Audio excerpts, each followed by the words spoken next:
Oke, kita lanjut ke bagian halaman create ya teman-teman. Kita bikin routing dulu sini ya. Kita mulai dari routing, kita bikin sini teacher create ya. Masih sama kayak sebelumnya ya. Kita deklarasikan controllernya, kemudian kita jalankan metodenya ya.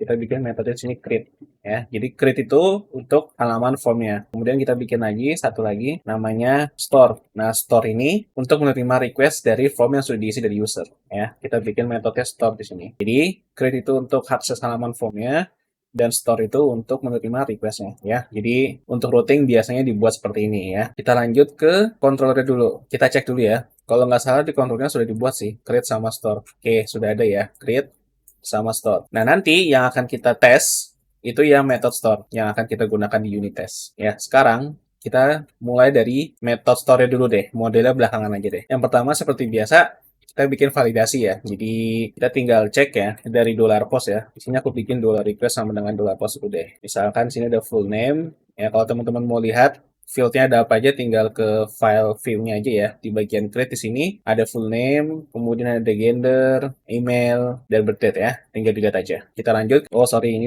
$postnya seharusnya bukan full name tapi $post aja. Jadi kita pakai variable request ya. Jadi nanti kita akses value yang dikirim dari user menggunakan variable request ini.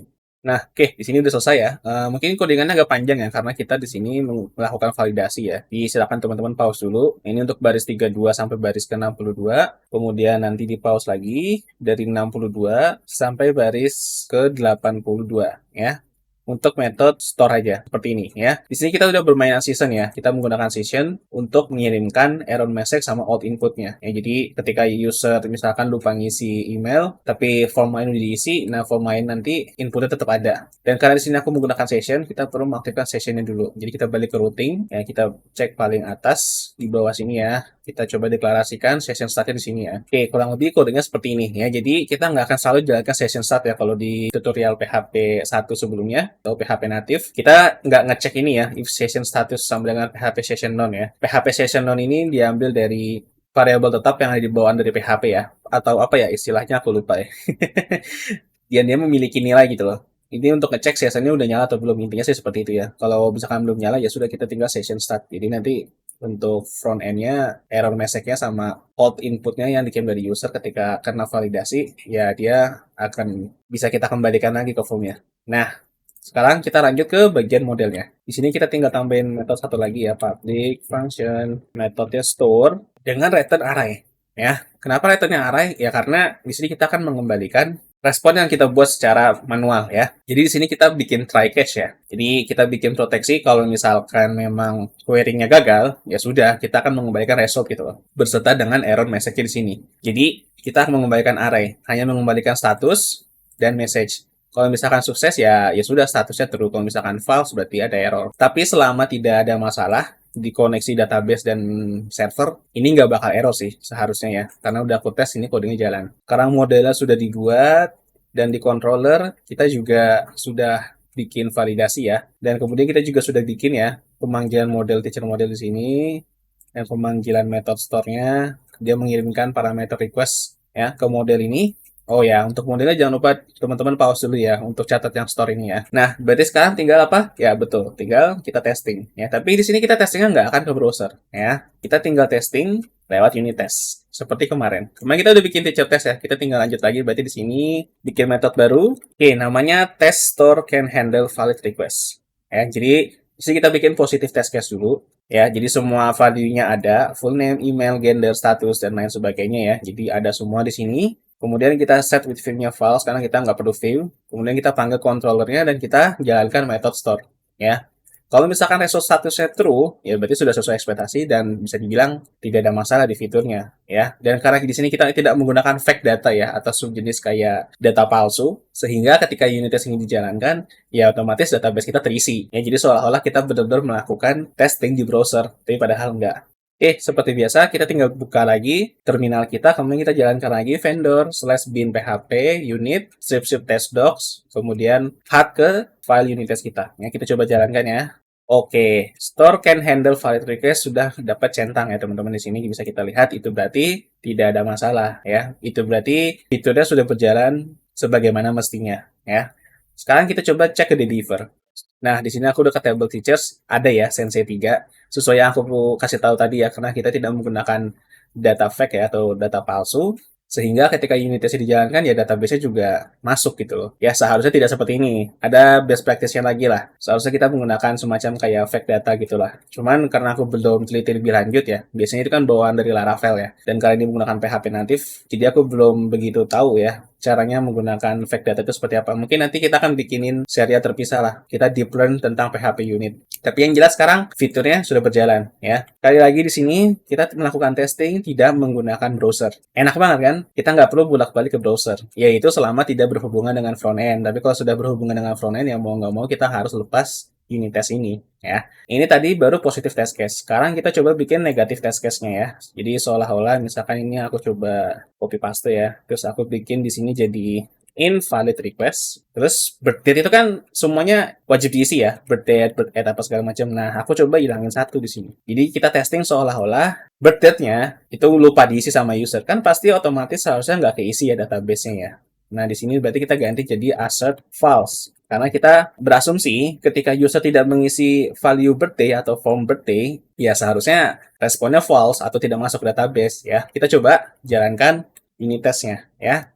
Oh, perlu diingat ya, ketika kita jalankan unit test, semua unit test atau metode di dalam file test itu dijalankan semua ya. Jadi kalau misalkan teman-teman mau spesifik jalanin satu metode aja, ada caranya, tapi menurut aku caranya agak ribet sih. Jadi kalau misalkan teman-teman cuma mau testing satu metode ini aja, yang lainnya di komen aja, kayak gini ya. Nggak apa-apa sebetulnya ya. Cuman ada caranya lewat command prompt, kita tambahin satu option lagi filter gitu ya. Cuma karena menurut aku ribet, jadi mungkin di sini aku bakal komen aja deh ya, biar cepet gitu maksudnya. Nah, kita sekarang coba negatif test case, user seolah-olah lupa mengisi birth date ya. Kita coba jalanin. Store can handle invalid request sudah kecentang. Di sini itu berarti ya sudah sesuai ekspektasi. Ketika user tidak mengisi birth date, maka returnnya false. Dan itu berarti codingan kita sudah dapat menghandle ketika user lupa mengisi birth date ya. Meskipun di sini ada warning satu ya. Oke, but some tests have issue. Ya jujur ini aku juga belum ketemu masalahnya di mana, dan kemarin aku coba-coba cari gimana cara menampilkan warningnya, dan itu aku masih belum menemukan hasil. Ya, jadi mungkin nanti kita bakal bikin sesuai tadi aku bilang ya, serial PHP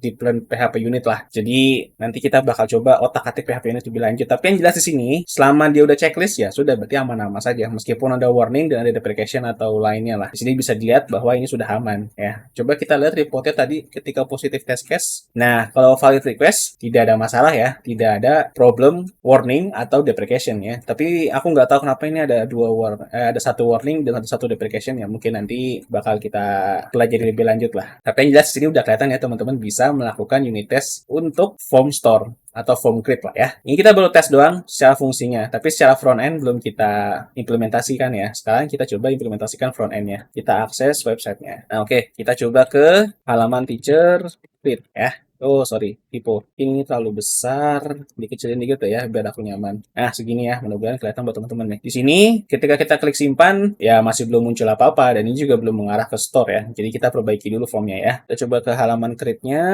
Kita lihat di sini. Oke, untuk action-nya sudah benar ya ke teacher store. Jadi di sini kita bakal coba tampilkan error message-nya ya. Oke, di sini perubahannya hanya sedikit dari baris 9 sampai baris 14, teman-teman bisa pause dulu ya. Yang aku blok ini adalah perubahan kodenya. Karena ini berkaitan dengan front end ya, dan sedikit logic tentang PHP, jadi aku nggak perlu penjelasan lebih lanjut lah. Yang jelas di sini cuma menampilkan error message sama alt input aja. Oke, nah tapi di sini kita menggunakan variabel out input ya, nggak langsung ngambil dari session. Yang itu berarti kita harus oper dulu di controller di bagian method create. Di sini kita store dulu error message diambil dari $session error message ya. Kita kasih, kalau misalkan tidak ada error message, supaya tidak error ya sudah kita kasih tanda tanya 2 kali, kemudian return array kosongan aja ya. Begitu juga dengan alt input ya, $session. Aku udah pernah ngajarin tentang session yang, jadi aku nggak perlu jelasin lebih lanjut tentang session di sini ya. Nah, oke, jangan lupa di unset karena pada dasarnya kita nggak perlu variabel itu secara terus-terusan ya, hanya flash session aja lah bisa dibilang seperti itu. Nah, sekarang kita bisa akses error message sama alt input di file view create-nya ya. Di sini teman-teman tinggal tambahin aja value, kemudian tambahin error message ya, beserta dengan labelnya supaya kelihatan enak ya. Kita coba balik ke browser dulu, simpan misalnya. Nah, udah mulai muncul ya. Ini kalau misalkan teman-teman tambahin di sini label sama error message ya nanti error message akan muncul ya. Begitu juga dengan out inputnya. Di sini kita coba misalkan ASD, ASD, ASD. Misalkan yang lain lupa gitu ya. Simpan, kita tetap di halaman create dan nama lengkapnya ada. Nah, teman-teman tinggal lanjutin lagi untuk di field form yang lainnya ya. Ada jenis kelamin, kemudian ada email. Nah, mungkin aku bantuin untuk teman-teman setting bagian dropdown sama bagian status aja ya, karena dua hal itu harus menggunakan JavaScript. Kenapa harus menggunakan JavaScript? Karena kita di sini menggunakan semantik UI ya. Nah, teman-teman bisa lihat di sini ada sedikit JavaScript ya campuran sama PHP, nggak apa-apa. Teman-teman ketik aja di sini untuk setting value-nya ya, tinggal tambahin aja set selected sama gender sama status of file. Nah, setelah itu, setelah tambahin kode JavaScript ini, jangan lupa teman-teman tambahin ID dulu di dropdown gender sama status ya. Jadi teman-teman bisa ke bagian dropdown. Di bagian UI selection dropdown class ini tinggal teman-teman tambahin ID sama dengan dropdown apa. Pagarnya nggak pakai ya.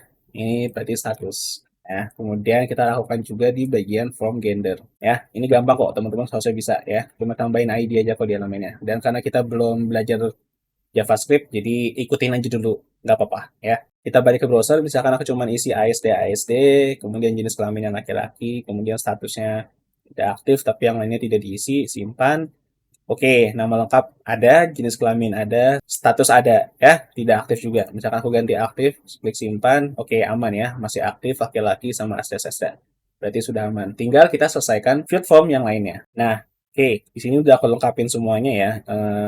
Di bagian drop-down status, kemudian birth date, udah aku tambahin semua. Teman-teman juga lakukan itu ya, tambahin semua. Balik ke browser, refresh, dicoba klik simpan.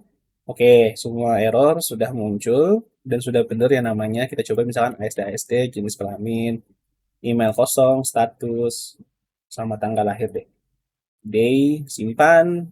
Nah, error message-nya hanya muncul di field yang belum kita isi. Ya, berarti sudah berjalan sebagaimana mestinya ya validasinya. Sekarang kita coba testing ketika kita input lewat front end ya. Jadi sebetulnya meskipun kita sudah melakukan unit test ya kita tetap testing lagi sih di browser ya. Atau sebetulnya kita nggak perlu testing lagi ketika kita punya tester di tim kita. Jadi tester kita ngetes lewat browser tapi kita ngetes lewat unit test. Jadi cara kerja unit test itu seperti itu ya semestinya ya. Tapi karena di sini untuk melengkapi testing di video tutorial jadi aku testing lagi di sini lewat browsernya ya. Emailnya kita isi misalkan nama lengkapnya rapihan dikit deh, sensei 4 misalnya. Ini kita kasih sensei4@gmail.com aja lah ya. Tepat lahir, oh sorry tanggal lahirnya nggak mungkin 2023 dong.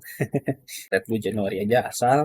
Kita tulis misalkan Bogor deh ya. Simpan. Oh, wah halaman tidak ditemukan. Itu berarti kita lupa routingnya belum kita setting ya. Kita coba balik ke codingan, kita cek routingnya. Di sini udah ada sih ya teacher store. Tapi kok dia bilang halaman tidak ditemukan ya? Atau mungkin ketika create-nya ada yang salah. Teacher store, betul. Teacher store. Oh, ini mengarah ke teacher slash index. Sepertinya ada salah ya di bagian controllernya ya. Di bagian, nah seharusnya ini nggak teacher index ya, tapi teacher aja ya. Kalau gitu salahnya cuma di bagian headernya aja ya. Jadi seharusnya di database kalau kita cek di Beaver, refresh, masuk ya Sensei 4. Berarti sistemnya nggak ada yang salah. Tadi cuma salah di bagian redirect-nya aja ya. Kita coba tes sekali lagi ya. Sekarang kita coba ke teacher. Oke, datanya ada ya Sensei 4. Kita tambah guru. Kita tambah lagi Sensei 5 misalnya. Akhirnya misalkan Bekasi. Ya, kita klik simpan. Nah, kita kembali ke halaman indeks yang benar. Dan Sensei 5 ada di sini ya. Itu berarti fitur create sudah berjalan sebagaimana mestinya ya. Dan itu cara kerja unit test yang mudah-mudahan teman-teman dapat gambaran cara kerja unit test ya. Meskipun tadi front end-nya memang ada salah, tapi ya itu sebetulnya ranah front end ya. Kalau misalkan kita benar-benar fokus ke back end, unit test aja sebenarnya cukup. Kita nggak perlu testing ke browser lagi. Browser itu hanya dites oleh para tester atau para manusia front end. Nah, aku nggak tahu sih front end ada unit test atau enggak, tapi yang jelas biasanya sih anak back end pakai unit test gitu loh. Kalau misalkan dia testing gitu loh, atau Postman. Cuma karena kita belum belajar API, jadi kita belum pakai Postman di sini ya. Kita bakal lanjut ke bagian update atau edit data guru di video selanjutnya.